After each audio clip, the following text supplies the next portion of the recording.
Yeah, that is very interesting. It makes me think also of so what this author was doing was, again, setting apart the organization of the tribal communities politically and economically from the organization of the larger dominant culture and society around them. I'm aware that the tribal groups, including the Ratwa and I'm sure many, have their own decision-making bodies, correct? That are they called panchayats or something like that? Can you talk a little bit about that? Yeah, they are called the panchayats, and which are different from the panchayats which are officially government bodies. For instance, in Tejgarh village will have a panchayat, which kind of administers the village level activities. But the Ratwa community in that area will have its own panch also. And So it how does a person become seated in that decision-making body? How does that work? Where a person is it elected, or in what other ways do they become part of that decision? I think be elected, and also age and the wisdom counts a lot. Does it include men and women? It sometimes does, but unfortunately, what we are seeing is that as the urban centers begin encroaching on tribal areas, the unfortunate attitudes of the urban, which are patriarchal, are now coming into their behavior as well. So originally, originally there isn't that kind of patriarchy embedded in the society, but as you bring in the other ways, yeah. Yeah, the studies which we have of tribal societies, as well as our own experience of dealing with them, go to prove that these are very egalitarian societies. So there is a great deal of gender equality, but it is being impacted by the inroads which urban Indian value systems are making. Because you see, they're watching serials, on television. They're watching films, and all of these are made for mainstream communities, and they uphold the values of mainstream communities, which are not necessarily the values of that they work and live by. Hmm. Yeah, that's fascinating. Sonal, did you want to add anything to what Sandhya's been saying about their social and political organization, gender roles, anything like that? No, I think she has summed it up quite comprehensively. Yeah, it's a So fascinating topic. Please. one is seeing a transition in many of the value systems, but one beyond a point, one cannot stop that influence as well. So it's a very difficult situation. This recalls to mind, and this wasn't specifically part of the questions I had for you, but it certainly recalls to mind our visit with you as part of the introduction you gave us to much of what's going on in Gujarat historically for both mainstream society and also for the tribal communities. And we visited a temple, and it seemed, and let me know how I'm misunderstanding this, but it seemed like there was an emergence of a mainstream Hindu. What would you call it? Is it a sect or anyway? Yeah, this was the Akshardham temple that you visited in Gandhinagar. Yeah, Yeah, yeah, and near Ahmedabad. it seems like my understanding that I took away from it was that this is a very powerful movement that's affecting tribal communities also, who are not originally Hindu, but who are now being encouraged to adopt this particular version of Hinduism. Am I correct in that assessment?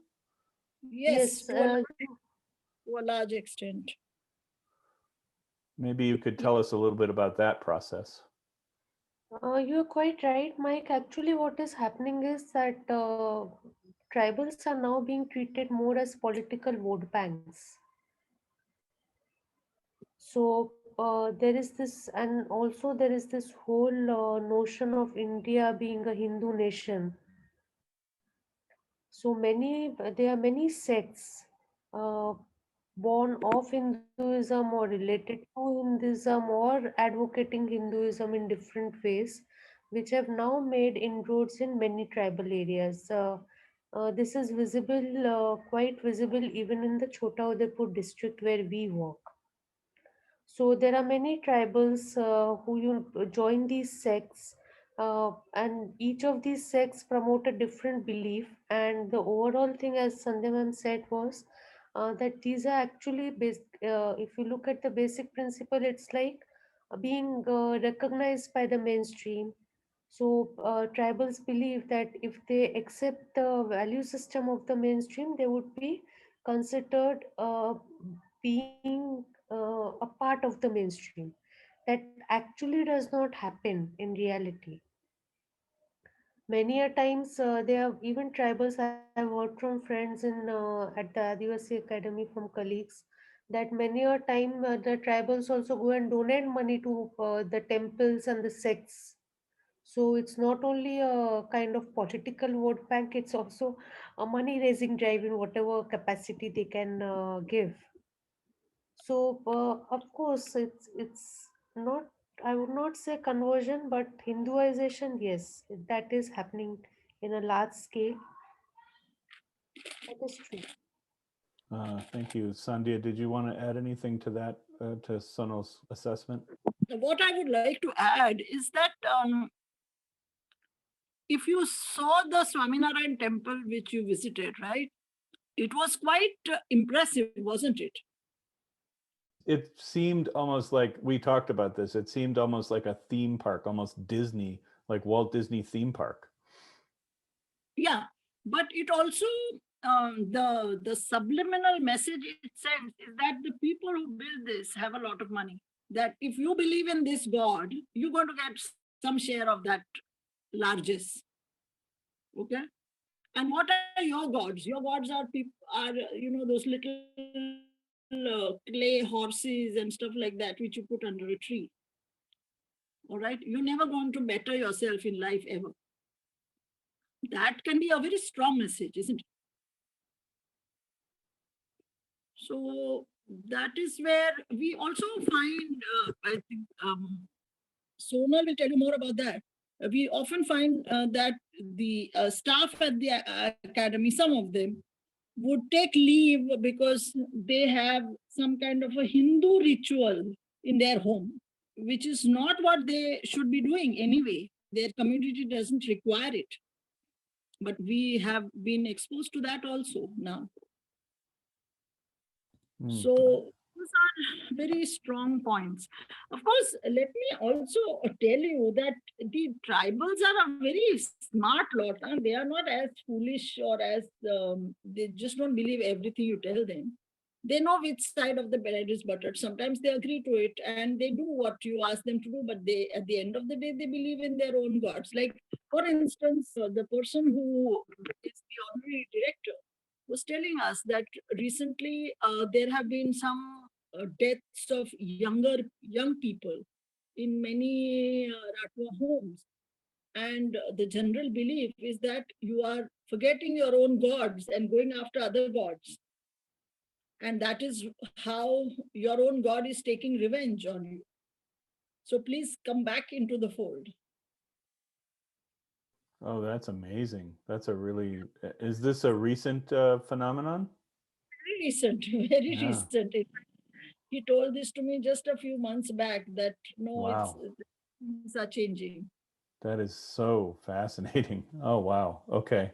So what the picture you're painting is you know, appropriately complicated in that people are enticed by the wealth offered by a powerful sect, but sometimes they don't go in completely blind. They go in knowing that they can take advantage, but at the same time not convert 100%, as Sonal put it, Hinduization, but not necessarily conversion. I think that's a really important distinction here. And plus, we have this other movement within the community raising or developing a kind of narrative that encourages people to consider what they're losing in making those transitions. Very Yes. interesting. So I don't know. We will try and see. I mean, this whole COVID business got in the way because I was quite interested in trying to, Absolutely. and find out what exactly happened. But Right.